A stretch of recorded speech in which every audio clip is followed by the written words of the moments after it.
A aurora surgiu, e a noite já é a de ontem. A tua presença nunca mais se viu, sendo menos porque não se te tem.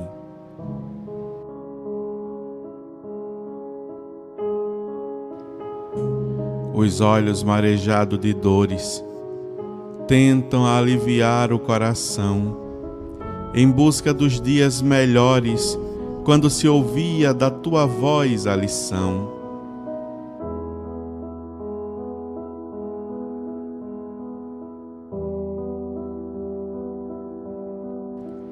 Era a hora do entardecer, em que se despede da claridade do dia, enchendo-se de esperança pelo anoitecer, por tudo que com teu coração se vivia.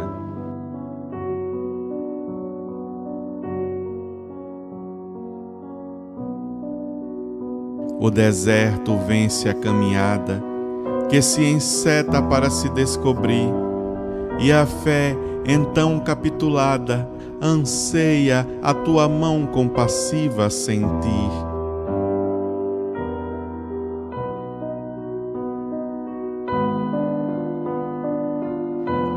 Dos teus ensinos, os que se retêm, nada se faz maior do que a misericórdia, esquecendo que a casa que na rocha não se detém, fará-se em escombros algum dia.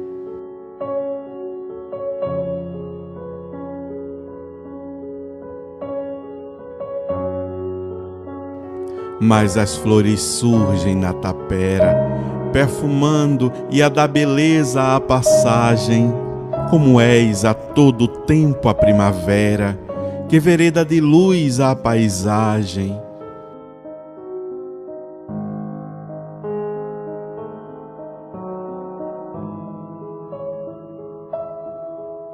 Vem então ao menos mais uma vez, porque os nossos olhos se abrem com a tua compaixão. Nós sabemos o que a ti se fez, ficamos presos ao teu coração.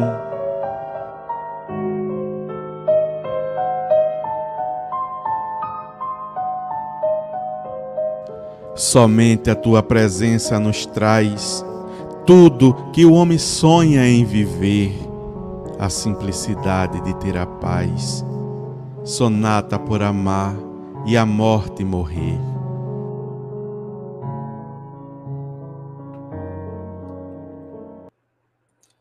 Boa noite, muita paz, boa noite a todos que estão no chat, né? Paulo, Camila, Maria, Aile, o Reviver, Denise Balô, boa noite, Marcondes, boa noite, Beth Teles, boa noite, Otanice, Wilson Silvino, boa noite a todos, enfim, Geilson também, bem como que estão assistindo no nosso canal. Sem muita delonga, vamos para Jorge Elahá, para a gente aproveitar o máximo digamos assim, dessa arca do conhecimento sobre Daniel e o Apocalipse. Com vocês e com todos nós, Jorge Elahá, e acompanhando conosco o nosso irmão Flávio Borba. Boa noite a todos. Olá, boa noite, Flavinho. Está mutado, Flávio? Tá. É porque às vezes a gente apanha no computador. Boa noite, meu caro Jorge. Boa noite, Laelda. Boa noite. E então? Vamos na jornada. Vamos começar? Vamos sair do porto. Então, vamos embora. Nosso propósito esse ano é fazermos um estudo do livro de Daniel e do livro do Apocalipse. Por que essa conexão entre o livro de Daniel e o livro do Apocalipse? Porque existem muitas imagens que são parecidas. Existem muitos pontos de conexão entre as duas histórias. E existem algumas considerações que levantam a hipótese de que João Evangelista seja a reencarnação de Daniel pelas características que eles possuem. Isso não é o mais importante, até porque não é isso que move o nosso estudo, mas A gente vai ter a oportunidade de ver isso hoje de maneira mais objetiva. O livro de Daniel, objeto de estudo desses nossos 2 primeiros meses. No mês passado, vimos a metade do livro, os 6 primeiros capítulos. Nesses primeiros 6 capítulos, nós vimos a história de Daniel, história física, as várias dificuldades que ele passou, os testemunhos que ele teve durante a sua existência física. São, na verdade, até relacionei no final da live, 7 testemunhos distintos. Relembraria aqui só para poder refrescar a memória de todos nós, mas seria a alimentação, que ele renuncia, o sonho da estátua, que ele decifra, a estátua e a fornalha, que os amigos dele enfrentam, o sonho da árvore, que Nabucodonosor tem, depois a doença de Nabucodonosor, que ele decifra, o jantar de Balsazar, no capítulo 5, e Daniel e a cova dos leões, no capítulo 6. Então, são todos episódios físicos para mostrar a estatura espiritual desse personagem. E hoje a gente vai trabalhar os outros 6 capítulos que fecham a obra, aonde estão verdadeiramente as profecias de Daniel, suas visões, seus sonhos e alguns elementos de conexão com o Apocalipse. Posso começar? Helder? Pode, fica à vontade, o tempo é seu, você manda. Então lá vai. Vimos até o capítulo 6, capítulo 7 é um sonho que Daniel tem. Daniel tem um sonho e nesse sonho aparece para ele 4 animais. Primeiro, um leão com asas. Um leão com asas, mas que tem a capacidade de homem nesse leão. Depois, um urso que tem 3 costelas na boca e um lado dele é mais forte do que o outro. Depois, um leopardo que tem 4 asas. Um tinha 2 asas de águia, esse tem 4 asas de ave. Além de ter 4 asas, esse leopardo tem 4 cabeças. E depois vai aparecer um animal que não tem paralelo. Ele diz, eu não sei dizer o que é. Mas vamos falar primeiro desses 3. Ele tem essa visão desses 3 animais, mais esse último que daqui a pouco eu falo mais, e ele fica muito impressionado com esse animal. Muito impressionado. E daí ele diz, nossa, mas o que significa isso? E ele pede interpretação e os anjos, os espíritos aparecem para ajudá-lo na interpretação do que seja esse sonho. E assim, todos os sonhos de Daniel, todos eles são sonhos ligados a poder, a impérios, a reinos, a governança. Ele não tem uma visão relacionada a outro aspecto que não seja essa. Poder, a alternância de poder, quem vai assumir o poder. Suas profecias são sempre assim. Mas vamos lá. O anjo vem para dizer para ele que cada animal desse representa um império que surgiria sobre o mundo para mandar sobre os outros. O primeiro deles, o leão com asas, é interpretado por todos os estudiosos como sendo Nabucodonosor, o Império Babilônico. Um leão, porque era de uma força, de uma capacidade imensa, e asas pela velocidade com que ele atuava. Então, isso é pacífico entre todos os exegetas. O segundo animal, que é um urso que tem 3 costelas na boca, seria um império que substituiria o Império Babilônico, o Império Medo-Persa. E ele tem um lado, uma pata que está mais elevada do que a outra, porque embora o império fosse Medo-Persa, ele tinha os persas tinham mais poder dentro desse império do que os medos. Então, embora fosse o Império Medo-Persa, os persas mandavam mais do que os medos. Então, o urso seria o Império Medo-Persa. E as 3 costelas na boca seriam 3 nações que ele, com bastante voracidade, atua. E isso é até dito no texto bíblico, de que quando o urso aparece, há uma voz que diz, vai e devora toda a carne que tu puderes. E ele então avança sobre 3 costelas. Os estudiosos dizem que uma costela é a Líbia, a outra é o Egito e a outra é a própria Babilônia, que foi tomada. O Império Medo-Persa avança rapidamente e toma essa região. O terceiro animal é um leopardo que tem 4 asas. Se o outro tinha 2, era rápido, esse com 4 é mais rápido ainda. E ele é um leopardo, que é um animal de velocidade, diferente do leão, que é mais lento. Então, ele é um leopardo, e é um leopardo com 4 cabeças e 4 asas. Seria o império que se sucederia ao Império Medo-Persa. Esse é o império de Alexandre o Grande. Vejam como é interessante, ele está prevendo coisas que vão acontecer bem depois. O império de Alexandre o Grande é de 350, 352 antes de Cristo, e eles estão aí numa época 536, está numa época quase 200 anos antes. Ele está prevendo coisas que vão acontecer 200 anos depois. Alexandre, né? O leão com asas era presente. O urso com a costela na boca, que seria o Império Medo-Persa, estava em vias de acontecer. E o leopardo era um império que ia acontecer daí a 200 anos.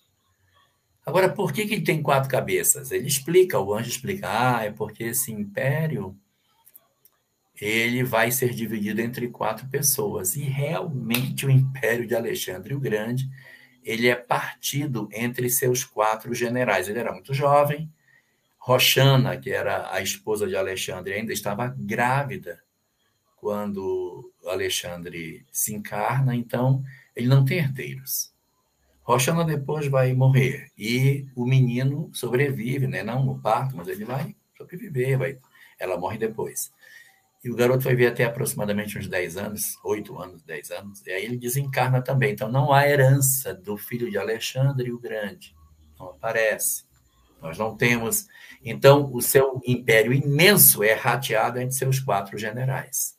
Inclusive, tem uma frase interessante, que no leito de morte perguntaram para Alexandre, ainda muito jovem. Alexandre tinha 33 anos quando desencarnou, de uma febre. Hoje, tomava um antibiótico, ficava bom. Teve uma febre muito forte, desencarnou aos 33. E perguntaram a ele, você vai deixar o seu império para quem? A resposta dele, para o que for mais forte. Pesado, né? Mas muito bem. Então, é o Império Macedônio. Então, aqui, esses 3 animais, o leão, o urso e o leopardo, é o Império Babilônico, o Império Medo-Persa e o Império Macedônio. Aí vem o 4º animal. Esse aqui é o problema. Porque o 4º animal, ele não tem paralelo com nenhum outro animal. E aí eu quero que vocês anotem, porque esse animal, ele vai aparecer no Apocalipse. Camila Ferraz, pega o caderno de anotações, porque esse animal vai aparecer lá. Vamos lá? O animal não é definido como bicho nenhum. Ele diz que é um monstro, uma besta que sai do mar. E essa besta que sai do mar vai aparecer no capítulo 13 do Apocalipse. A besta sai do mar, tem dentes de ferro. Então, essa besta da qual estamos falando, os dentes dela são dentes de ferro. Se a gente bem lembrar, houve um sonho de Nabucodonosor que falava de uma estátua. Tinha cabeça de ouro, o peito era de prata, a cintura de bronze e as pernas eram de ferro. E quando a gente analisa, a cabeça de ouro é o Império Babilônico, peito de prata é o Império Medo-Persa, cintura de bronze, Império Macedônio, e as pernas de ferro seria o Império Romano. Então, a mesma estátua que era feita com pernas de ferro, aqui os dentes são ferro. Ferro, ferro, um instrumento duro que não cede e que é exatamente instrumento de força. E esse animal, além de ter dentes de ferro que nos remete ao Império Romano, ele tem uma outra característica. Ele vai ter 10 chifres. A besta do Apocalipse também tem 10 chifres. Essa aqui também tem 10. E quando ele pergunta ao anjo quem são esses 10 chifres, a resposta é a mesma que é dada para João. Quando João vê os 10 chifres na besta, ele vai perguntar: o que são esses 10 chifres? E a resposta é: são as 10 nações que sustentam a besta. Aqui, ele pergunta o que são os 10 chifres, e a resposta é a mesma: as 10 nações que sustentam a besta. E existem 10 nações, e aí existem algumas divergências. Você pega um estudioso e diz: olha, é a nação A, B, C, D, J. Aí tem outros, parecida, mas tira uma, bota outra. Não há uma unanimidade com relação a isso. Há uma boa convergência, mas não há uma unanimidade. Mas essa questão de serem 10 nações que sustentavam o Império Romano, ela está aqui posta novamente. Aí diz o seguinte, que do meio dos 10, um chifre pequeno surge, e esse chifre pequeno derruba outros 3. E o chifre pequeno cresce e se torna o maior de todos os outros. Então, se ele derrubou 3, ficaram 7, surgiu ele, vão para 8. Ficam esses 8 chifres, sendo ele o que cresce mais do que os outros, e ele tinha olhos e boca, e ele falava, esse chifre falava, e falava muita besteira. E um detalhe que Daniel destaca: esse animal, ele vai guerrear com os santos. Ele vai guerrear com os santos. Ou seja, com aqueles que são de vida santa, haverá um confronto entre esse império e os de vida santa. Podemos dizer que seja o período da perseguição aos cristãos primitivos, feito pelo Império Romano. Legal? Mas não é só isso, não. Porque a fala de Daniel vai levar a uma outra reflexão. Quando ele fala sobre essa questão da perturbação sobre os santos, Daniel pergunta: e por quanto tempo esse animal vai perseguir aqueles que são santos? E a resposta é: ele perseguirá por um tempo, vírgula, tempos, vírgula, e metade de um tempo. Tempo, tempos e metade de um tempo. Os estudiosos, analisando isso, dizem: um tempo é um ano, que são 12 meses. Tempos são 2 anos, que são 24 meses. E metade de um tempo é metade de um ano, que são 12 mais 24 mais 6. Quem fizer as contas direitinho vai dar 42. Então, deu 42 meses. Só que os estudiosos dizem que são 42 meses onde os dias representam anos. Fazendo as contas, 42 vezes 30 dias, que são 30 anos, vai dar 1.260 anos. Então,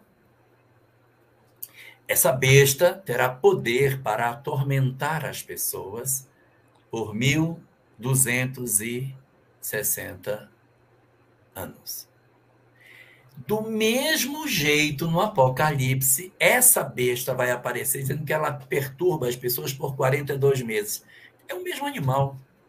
É o mesmo animal.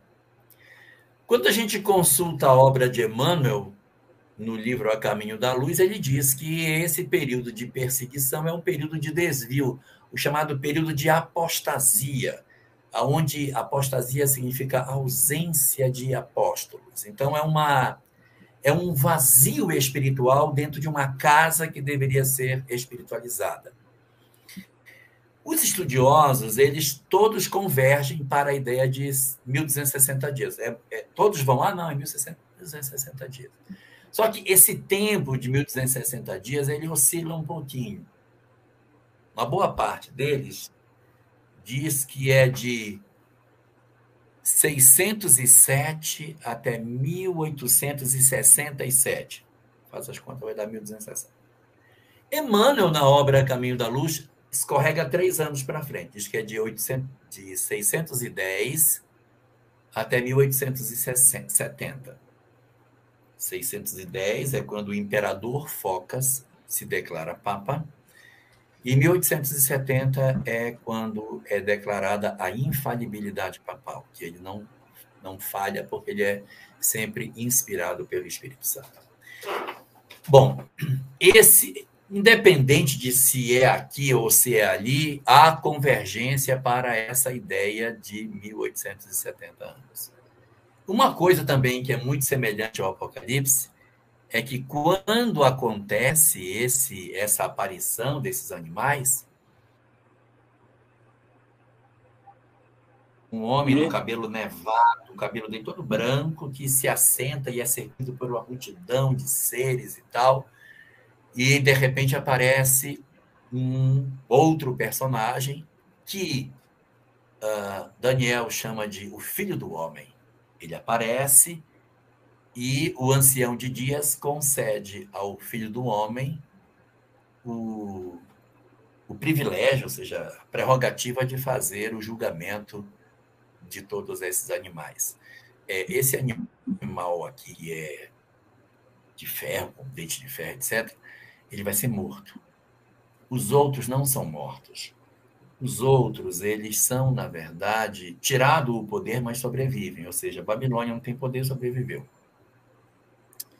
A Grécia tirou o poder, mas sobreviveu. A Média e a Pérsia tiraram o poder e sobreviveram. Mas esse monstro, que seria não uma nação, mas ele seria um poder supragovernamental, eu acho que todo mundo está entendendo o que eu quero dizer.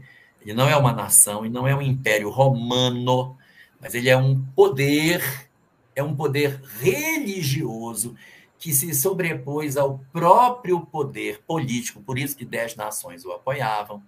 Esse poder, ele desaparece, ele vai ser morto, ele não existe, ele é destruído.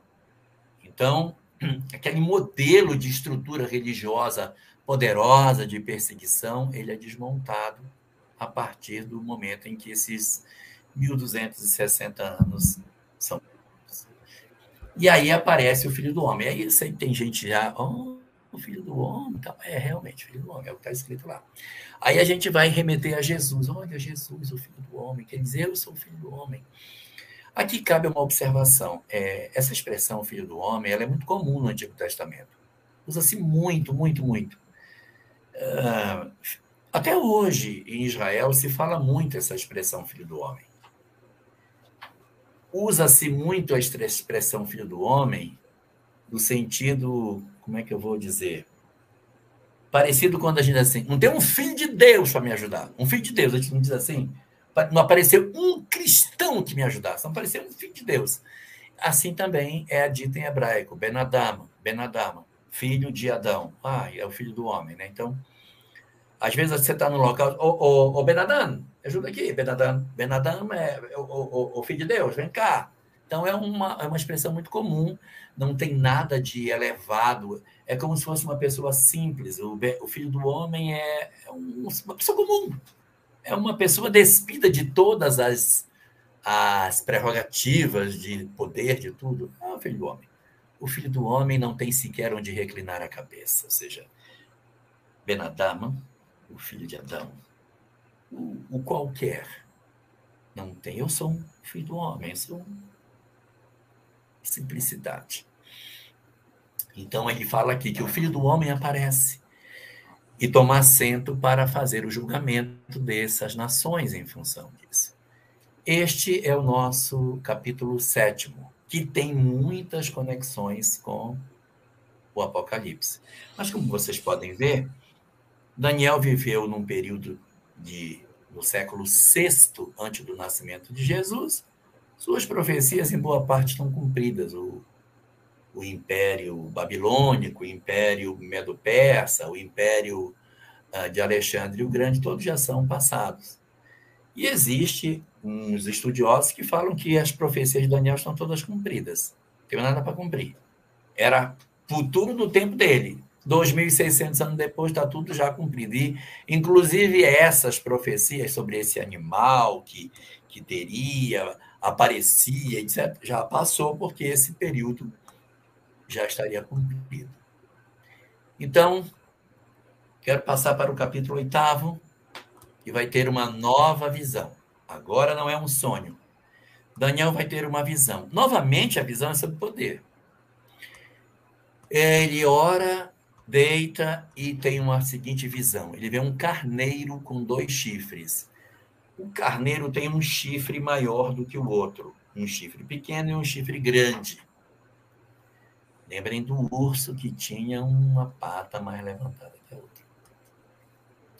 O carneiro tem 2 chifres e um chifre é maior do que o outro.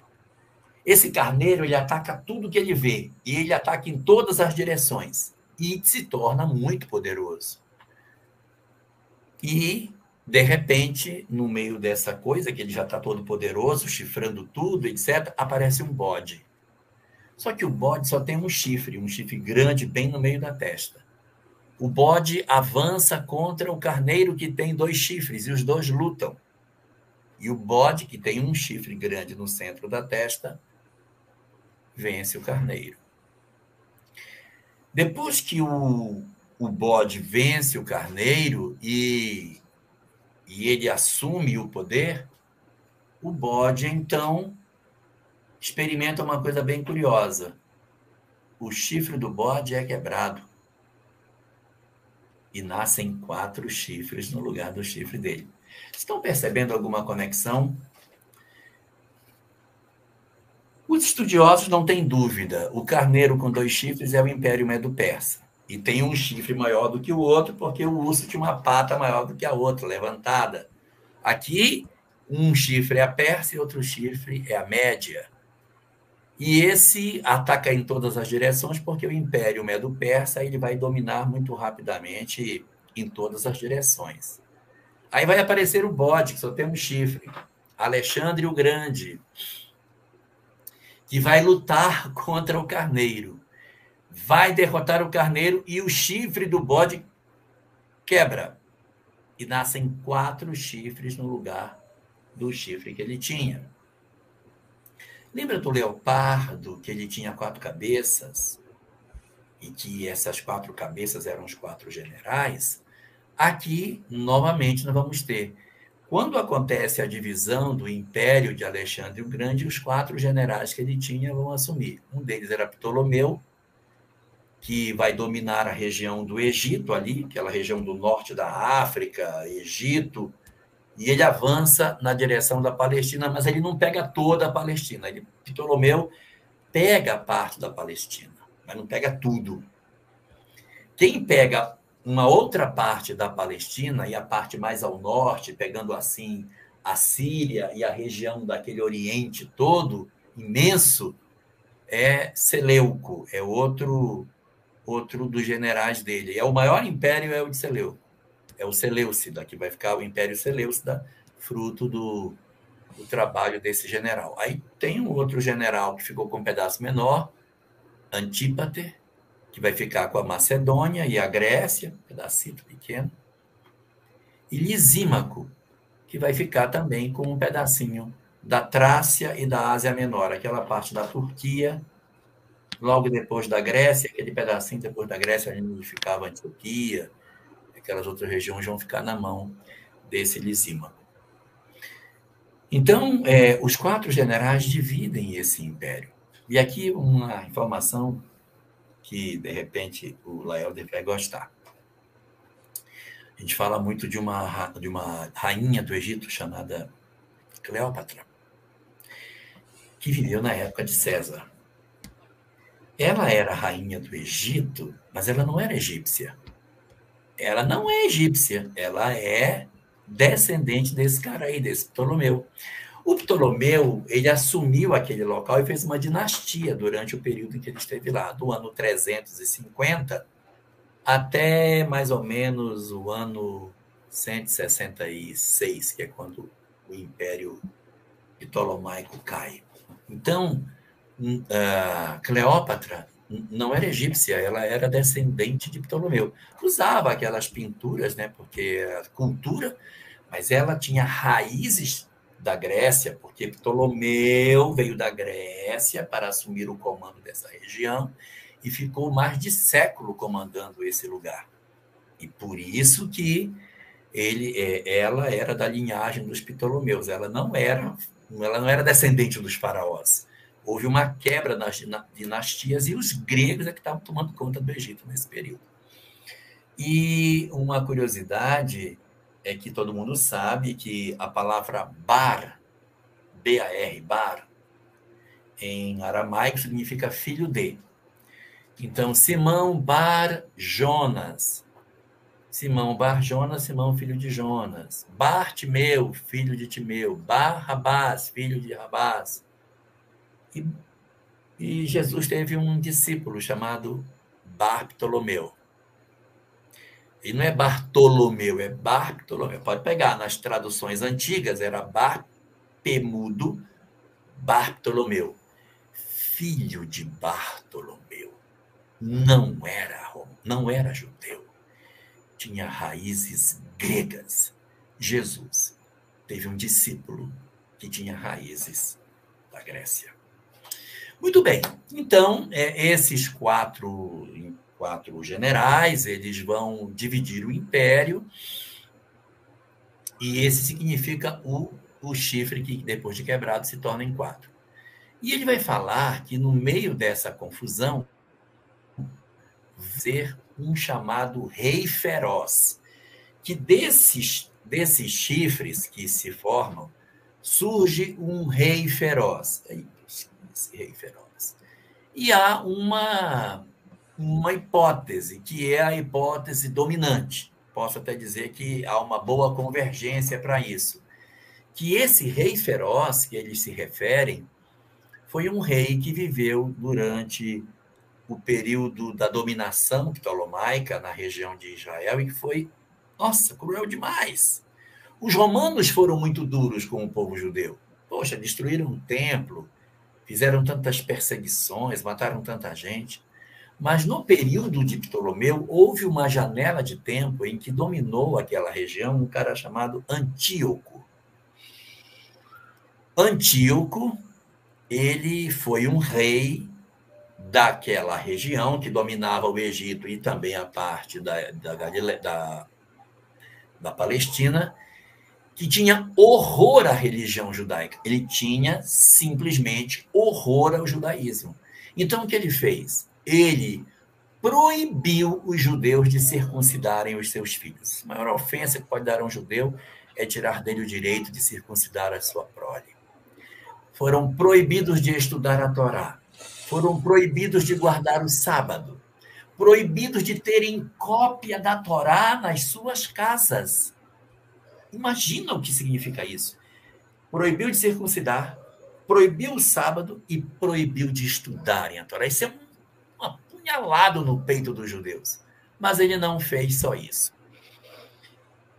Ele levou uma estátua e colocou Deus ao tempo. Jorge, tá... dos gregos, ele fez de propósito uma espécie de afrontação. Oi, Laelder.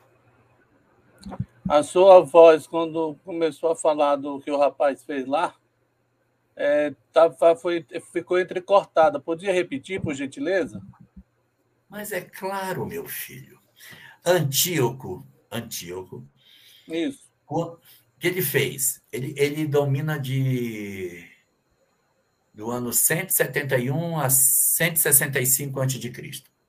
Antíoco toma conta da região e ele é muito cruel com os judeus. Ele proíbe a circuncisão, proíbe o sábado e proíbe que se estude a Torá. Era proibido ter a Torá. Então, o que pode ser pior do que isso? É terrível para os judeus isso. Mas ele avança além disso. Ele pega os soldados gregos e leva para o templo e faz com que os soldados tenham atos sexuais dentro do templo, exatamente para profanar o templo. Não satisfeito, ele bota um deus de pedra lá dentro, para ser adorado como um deus, uma estátua, lá dentro do templo. E para coroar tudo, ele faz uma oferta ao Deus. Ele pega o altar de sacrifício que os judeus usavam para as suas oferendas e mata um porco no altar. Eita! É muita audácia, né? Mas ele faz isso. Mas... Ele faz isso. E quando ele faz isso, promove uma revolução. Se travar, me fala, tá? Que aí eu tento organizar. Pode ir. Então, isso faz uma ebulição na sociedade e a própria sociedade toma de assalto as ruas e destrói o império de Alexandre na mão de Antíoco, né? Ele é destruído exatamente por conta do nível de agressão que ele produziu na sociedade. Alexandre o Grande tinha por prática, quando ele vencia uma batalha, ele ia no templo e fazia oferenda para os deuses locais. Aí isso acalmava o povo. Antíoco afrontou a população fazendo o que ele fez. Aí o que houve? Automaticamente, uma ruptura e a sociedade, o próprio povo, não foi nem exército, o próprio povo foi para as ruas e lutou e derrubou Antíoco. Então, nós temos aí, nessa releitura, a percepção desse período como sendo o período de Antíoco. E quando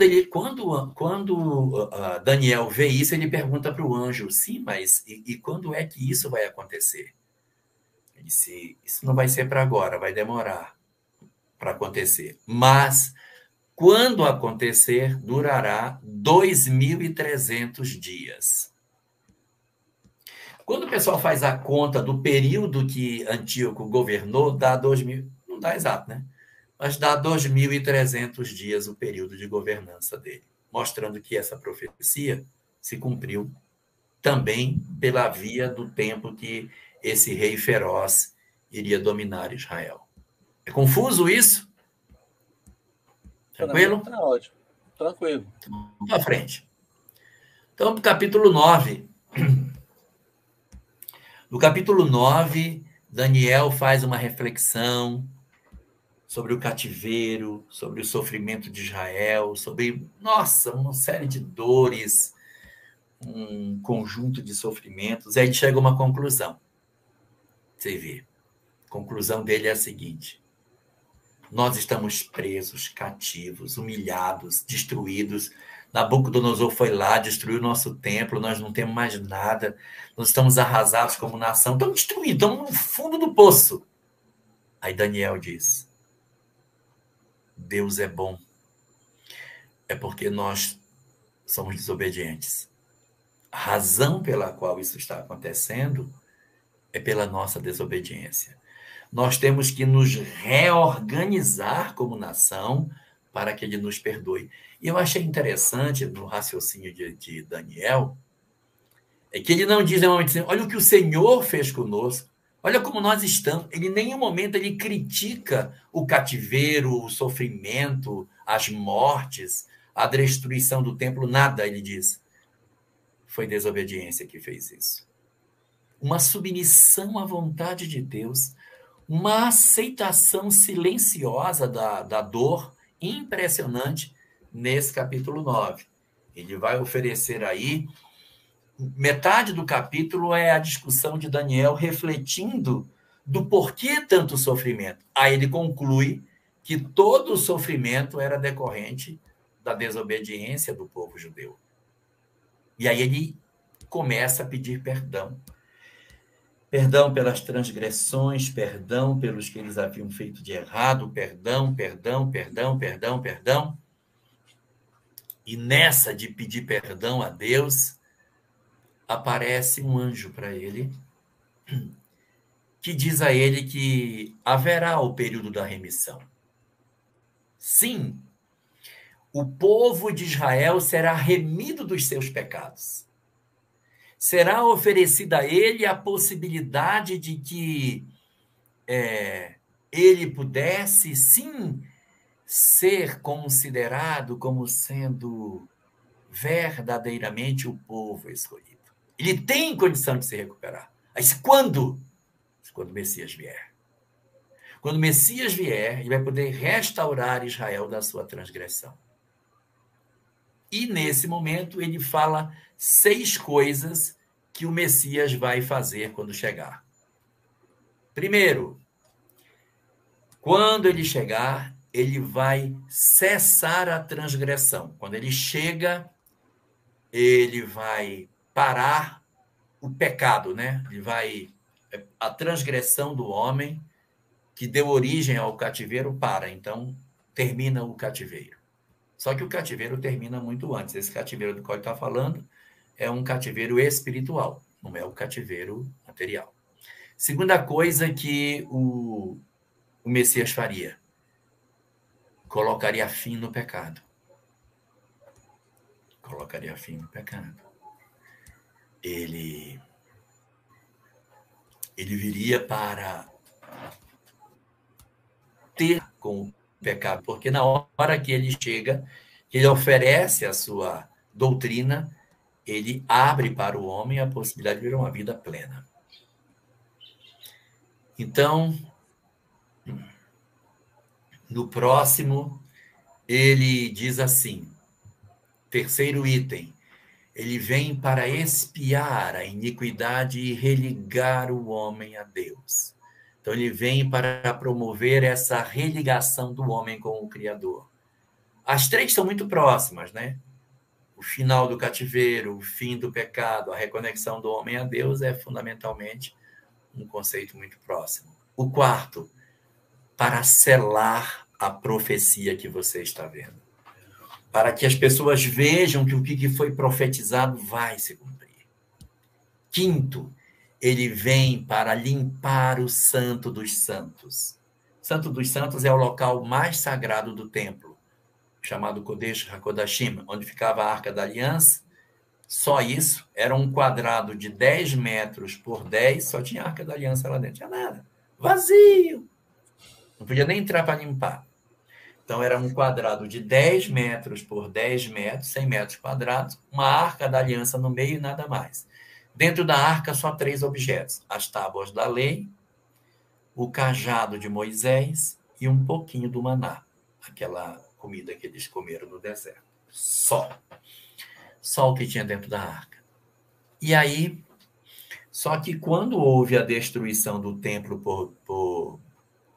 por Nabucodonosor, a arca desapareceu, tá? Ela desaparece, segundo os estudiosos, ali na destruição do templo, quando a gente viu no nosso mês passado, quando Nabucodonosor destruiu o templo de Salomão. Então, ele vem para ungir o Santo dos Santos e para trazer a justiça eterna. Aí começa uma confusão, porque aí começam a dizer, não, então essa não é a primeira vinda, é a segunda vinda, porque a primeira vinda não deu isso, a segunda vinda. Então, aí há uma divisão entre os estudiosos, dizendo que isso significa a vinda de Jesus, e outros, não é, porque é quando vier o final dos tempos que a gente vai poder ter essa vida maravilhosa, extraordinária, né? Da presença de Deus, etc. e tal. Então, não é. Então, há uma divisão entre os estudiosos nesse momento. E é nesse pedaço do livro que vai aparecer um dos conceitos mais intrincados que existe das profecias de Daniel. Se não for o pior. São as chamadas 70 semanas de Daniel. Ele faz uma profecia dizendo que, aí ele pergunta, e quando é que vai se dar o restabelecimento disso? Falta 70 semanas para que isso aconteça. Só que nós estamos no ano 500 e tarará, quando isso acontece. 70 semanas não dá para Jesus chegar. Então, o que é que os estudiosos fizeram? consideraram que eram 70 semanas, onde cada dia era um ano. Em boa matemática, dá 490 anos.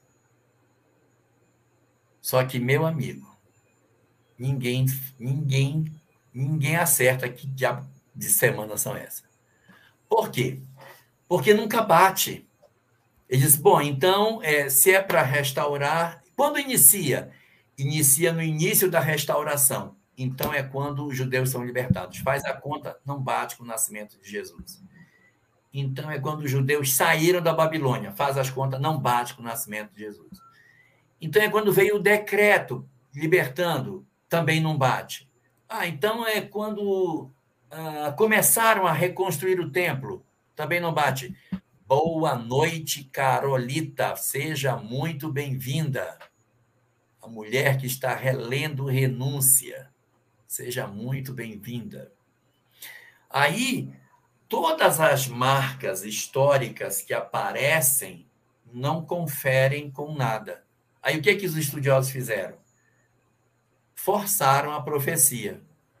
Bem, quando é que Jesus aparece? Ele aparece no batismo dele. Então, pronto, esse aqui é o 490.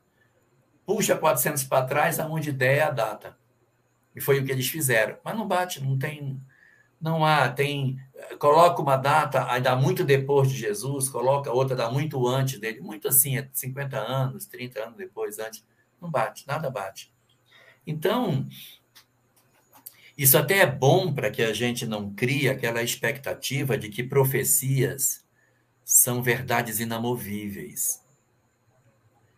Diz o Livro dos Médiuns, item 267, parágrafo 8º, que toda profecia que tem data marcada tem indício de mistificação. Por quê? Porque existe o livre-arbítrio.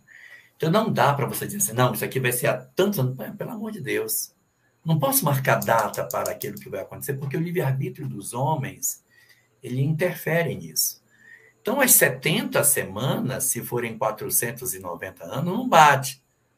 Bate se forem 440, 430, 420 dá certinho. 420 dava bacana, se fosse 70 anos a menos. Porque aí eu teria uma quantidade bem menor de dias para poder fazer isso, aí dava legal, 420 dias.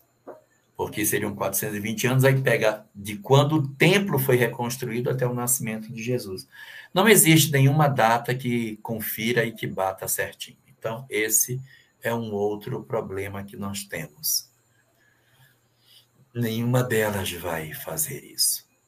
E como nós estamos com 10 minutos para encerrar, tá certo? Vamos avançar aqui.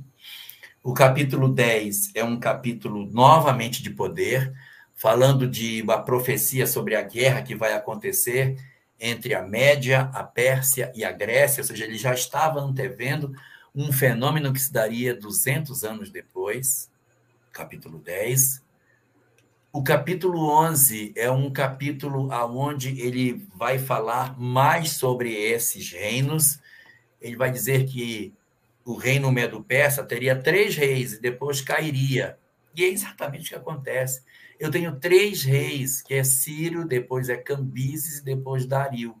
Os 3 são 3 reis que vão cair e depois vai aparecer o Império Grego. Então é muito interessante as profecias dele. Aí aquele rei feroz aparece novamente quando a Pérsia perde e a Grécia assume, diz que haverá um homem vil. O homem vil que vai governar. O homem vil é exatamente aquele Antíoco, o cara do porco.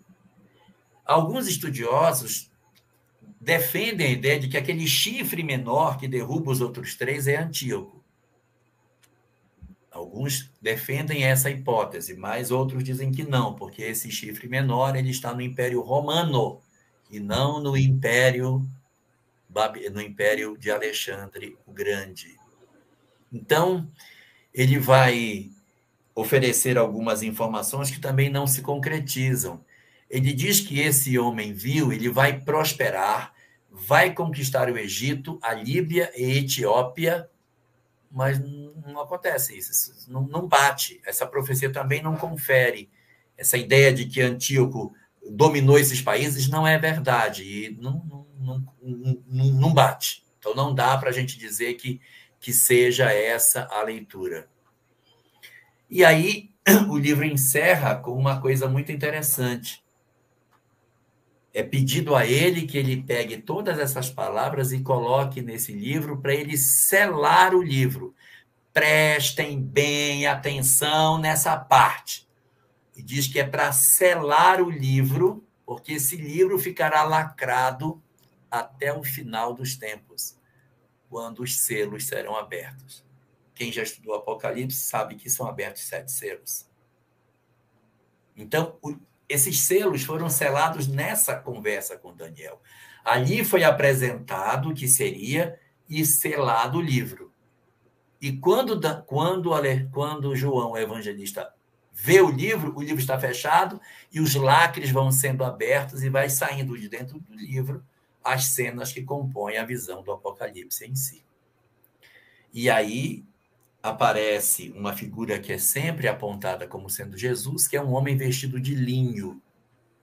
E esse homem é um homem destacável, que ele vai ficar nessa condição de poder, e diz o texto assim, em Daniel, no versículo 7, o capítulo 12 é bem pequenininho, curtinho mesmo. Versículo 7, que já é acabando o livro, ele diz que esse homem de linho vai viver para sempre. E que o poder que o mal teria seria de um tempo, tempos e metade de um tempo. Novamente, repete a história do ano, 2 anos, meio ano, que vai levar aos 42 meses. E quando tiverem acabado de espalhar o seu poder, todas essas coisas se cumprirão. E assim, o livro se encerra dentro dessa visão marcada pela perspectiva de futuro que vai se conectar com o Apocalipse. Quando a gente for para o Apocalipse, nós vamos encontrar a besta que sai do mar, nós vamos encontrar esses mesmos chifres, nós vamos encontrar o mesmo livro selado, vamos encontrar também, além de todas essas coisas, esse período de 1260 dias, que são anos, também presente na obra, mostrando essa conexão entre essas duas obras. Então, no nosso mês de março, a gente já volta estudando o Apocalipse em si, porque a gente já pensou daqui os elementos essenciais que a gente precisava para poder fazer a conexão com a obra principal que a gente tem para estudar a partir do próximo mês. E a partir do próximo mês, que é o dia 19/3, no domingo, 19/3, no domingo, às 20 horas. Tá bom? É domingo de carnaval, hein? Não, 19/3. O carnaval é agora. Daqui a 15 dias. Fevereiro. Ah, é? É. Ah, então eu estou errado. Sim, você está absolutamente errado. Alô, Jorge, é da Terra chamando, avisando que o carnaval é em fevereiro. Eu confundi. Então, gente, indo para a informação, terça-feira tem as nossas lives, o nosso estudo do Espiritismo do Dia a Dia, programa feito por vocês através de pergunta. E sábado que vem, domingo que vem, nós temos, sábado às 20 horas, dia 11, o nosso irmão Abucacis, de Paulo, ele começa um estudo para conosco. Mediunidade, estudo e observação. O que não é mediunidade? E dia 12/2, a gente tem Américo Sucena, Novas Dimensões do Universo. Nossa. Ok? Muito bom. Muito bom. Então, muita paz em Jesus. Flávio, sua prece final, por favor. Sim, senhor. Depois desse monte de aprendizado, de confrontos com o que eu tenho aprendido na universidade, vou ter que me sentar e analisar bem direitinho isso para poder trabalhar. Vamos à pressa. Vamos.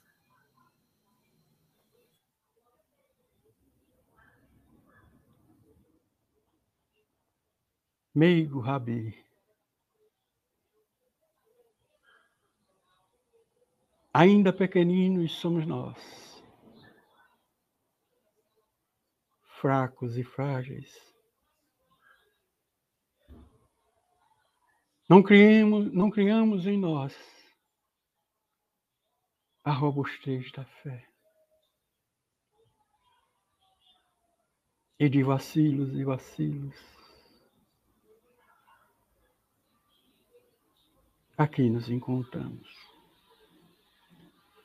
Hoje, mais despertos, é bem verdade. A busca de teus ensinamentos e de se aproximar à lei do nosso Pai.